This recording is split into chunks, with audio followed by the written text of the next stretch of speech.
মৰমৰ ছাত্ৰ ছাত্ৰীসকল, আটাই মৰম ল'বা হওক। আমি লাহে লাহে আমাৰ পুনৰাবৃত্তি অৰ্থাৎ ৰিভিজন আৰম্ভ কৰিব হ'ল। যিহেতু আমাৰ ফেব্ৰুৱাৰী মাহৰ তৃতীয় সপ্তাহমানৰ পৰা আমাৰ পৰীক্ষাবিলাক আৰম্ভ হ'ব। গতিকে সেইবাবে তোমালোকে মোৰ লগে লগে যিখিনি চেপ্টাৰ আকৌ আহিব পৰীক্ষাত, বছৰেকীয়া পৰীক্ষাত, সেইখিনি তোমালোকে মোৰ লগে লগে পুনৰাবৃত্তি মই অলপ অলপ কৰি দিম আৰু তোমালোকে গোটেই চেপ্টাৰটো নিজে কৰি চাবা। আৰু যদি বুজি নোপোৱা তেতিয়া কমেণ্ট বক্সত লিখিবা। ভিডিঅ'টো যদি ভাল লাগে লাইক শ্বেয়াৰ কৰিবলৈ নাপাহৰিবা দেই। আচ্ছা, এতিয়া আহাচোন, আমি আজি অধ্যায় 5 কৰ পুনৰাবৃত্তি কৰিম। ক্লাছ 3 মেথছ অধ্যায় 5 ক, অৰ্থাৎ তৃতীয় শ্ৰেণী শংকৰদেৱ শিশু নিকেতনৰ তৃতীয় শ্ৰেণীৰ গণিতৰ 5 কৰ পুনৰাবৃত্তি হ'ব। প্ৰথমটো হৈছে পূৰণ চিন ব্যৱহাৰ কৰি উত্তৰ উলিওৱা। এতিয়া তোমালোকে চোৱা, ইয়াতে কেইটা হাত আছে গন্তি কৰাচোন। 1 2 3 4 5, হয়নে? 5টা হাত।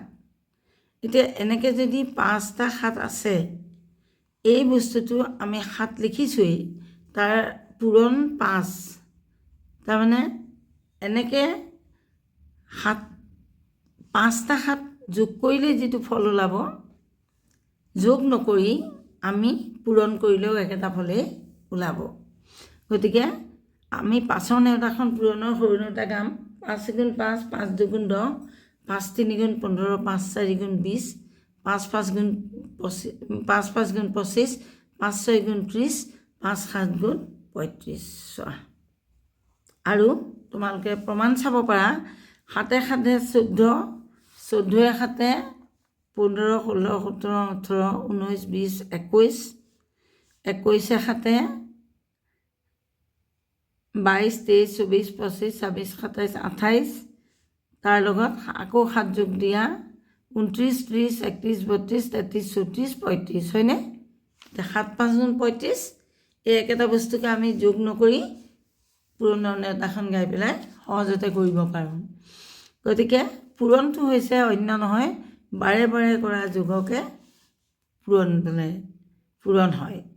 এতিয়া চোৱা, 9 9 9 9, 9 + 9 + 9 + 9, 4টা 9, হয়নে? এতিয়া আমি কি কৰিম, ইয়াতে 9 লিখিম।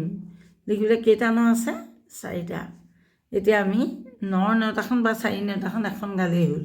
আমি 9খন যদি গাওঁ, 9খন গালে কম গালেই হ'ব। 9 × 9, 9 × 2 = 18, 9 × 3 = 27, 9 × 4 = 36।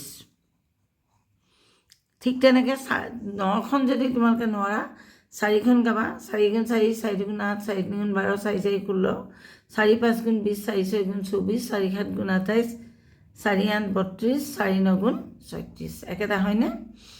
এতিয়া 9 × 9 = 18, 18 × 9 = 19, 20, 21, 22, 23, 24, 25, 26, 27,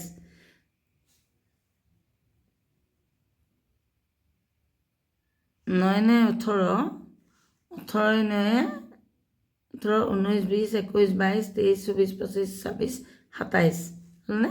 27ৰ লগত আকৌ 9 যোগ দিয়া 28, 29, 30, 31, 32, 33, 34, 35, 36, এতিয়া একেটাই উত্তৰ। ঠিক তেনেকৈ 15 কেইটা আছে? 1, 2, 3টা। গতিকে আমি পূৰণৰ সহায়ত কৰিবলৈ ক'লে আমি লিখিম 3টা 15। এতিয়া 3 × 5 = 15, 5 উকলিবৰ 1, 3 × 3 = 4, 3 × 15 = 45। ইয়াতে চোৱা, 4, 1 2 3 4 5 6টা, 4 × 6 = 24। এতিয়া আমি পাতিম 4 পূৰণ কেইটা? 6টা। 1 2 3 4 5 6টা, হয়নে? আমি 6 নেওতাখন ডাঙৰ নেওতাখন গালে সহজ হ'ব। 6 × 6 = 6 × 12, 6 × 3 = 18, 6 × 4 = 24। তাৰপিছত খালী ঘৰবোৰ সম্পূৰ্ণ কৰা। এনেকুৱা অংক তোমালোকৰ কিতাপত আৰু আছে, নিজে কৰি চাবা দেই। চবখিনি মই জাষ্ট দেখুৱাইহে দিছোঁ। খালী ঘৰবোৰ সম্পূৰ্ণ কৰা। 10ক 4ৰে পূৰণ কৰিলে 4 × 4 = 4, 4 × 8, 4 × 3 = 12, 4 × 4 = 16, 4 × 5 = 20, 4 × 6 = 24, 4 7 গুণ 28, 4 8 গুণ 32, 4 9 গুণ 36, 4 10 গুণ কিমান হ'ব 40। ঠিক তেনেকৈ 6 8ৰে কৰিলে 8 গুণ 8, 8 দুগুণ 16, 8 3 গুণ 24, 8 4 গুণ 32, 8 5 40, 8 6 গুণ 48। এইটো হৈ গ'ল। এতিয়া এনেকৈ তোমালোকে এইকেইটা অংক বেছিকৈ আহি চোৱা। 8টা 5ৰ যোগফল কিমান? 8টা 5ৰ যোগফল কিমান? তুমি যোগ কৰিব নালাগে, তুমি কি কৰিবা 8 পূৰণ 5। এতিয়া 8 5 গুণ কোৱাচোন, 8 গুণ 8, 8 দুগুণ 16, 8 3 গুণ 24, 8 4 গুণ 32, 8 5 গুণ 40। ইয়াৰ যিকোনো এটা সংখ্যাৰ ভাগটো গালে হ'ল। তুমি যদি 8খন নোৱাৰা 5খন গাবা, তেতিয়াও একেটা উত্তৰ ওলাব। 7টা 10 যোগ কৰি কি পালা? 7 10 গুণ পূৰণ কৰি দিবা। 7 পূৰণ 10 70। পূৰণফল যদিও তোমালোকক কৰিবলৈ দিয়া নাই, তোমালোকে খালি উত্তৰটো লিখিব লাগে। এইটো তোমালোকক মই কৰি দেখুৱাইছোঁ, এই তোমালোকে কৰি নেদেখুৱালেও হয়, তোমালোকে নিজে খালি উত্তৰটো লিখি গ'লেও হ'ব। এখন চাইকেলৰ 2টা চকা, 7খন চাইকেলৰ কেইটা চকা? 2ক 7ৰে পূৰণ কৰি দিয়াচোন। 7 দুগুণ 14, 14টা। তাৰপিছত বিটুৱে 5 পেকেট চকলেট কিনিলে। কেই পেকেট কিনিলে? 5 পেকেট। প্ৰতিটো পেকেটত 8টাকৈ আছে চকলেট। মুঠতে বিটুৱে কিমান চকলেট কিনিলে? এতিয়া আমাৰ 5 8, 8 গুণ 8, 8 দুগুণ 16, 8 3 গুণ 24, 8 4 গুণ 32, 8 5 গুণ 40। উত্তৰ 40, 40টা। তাৰপিছতো আহিলে এখন চকীৰ 4টা ঠেং, 9খন চকীৰ মুঠ কেইটা ঠেং হ'ব? 4য়ে 9ক পূৰণ কৰি দিয়া। 4 গুণ 4, 4 দুগুণ 8, 4 3 গুণ 12, 4 4 16, 4 5 গুণ 20, 4 6 গুণ 24, 4 7 28, 4 8 32, 4 9 গুণ 36। উত্তৰ হ'ব 36টা। এইটো তোমালোকে এনেকৈ কৰিও দেখুৱাই দিব পাৰা। 4 পূৰণ 9, 36টা। 36টা কি ঠেং। বাছ এইখিনিলৈকে এইটো আজি শেষ হ'ল।